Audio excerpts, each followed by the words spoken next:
საქართველოს იუსტიციის ეროვნული არქივის რესტავრაციის ლაბორატორიაში 19 საუკუნის 3 უნიკალური ფოტოალბომის რესტავრაცია დაიწყო.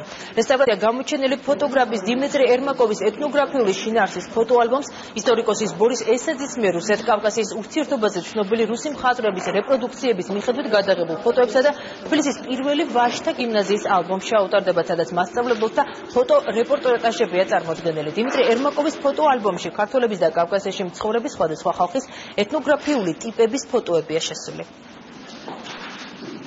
ლაბორატორიაში სარესტავრაციოდ შემოვიდა 3 ფოტოალბომი, საკმაოდ საინტერესო შინაარსის სურათებით, ეთნოგრაფიული ხასიათის, არის როგორც ერმაკოვის სურათები, ისე ესაძის ისტორიკოს ესაძის ფოტოალბომი. ესაძის ფოტოალბომზე რესტავრაცია უკვე დასრულებულია, ამჟამად მიმდინარეობს ერმაკოვის სურათების რესტავრაცია. ამ ალბომებს უკვე ჩაუტარდა სადეზინფექციო სამუშაოები, ეხლა utardeba გაწმენდა სველი და მშრალი წესი, დუღმასი ადგილების შევსება, შემდეგში აიკინძება და დაისმება ყდაში. ასევე ხდება ლაქების მოცილება, ქარისხინის ლაქები, ჭუჭყი და სხვადასხვა ქიმიკატებით ხდება ამ ყველანაირი ლაქის მოცილება.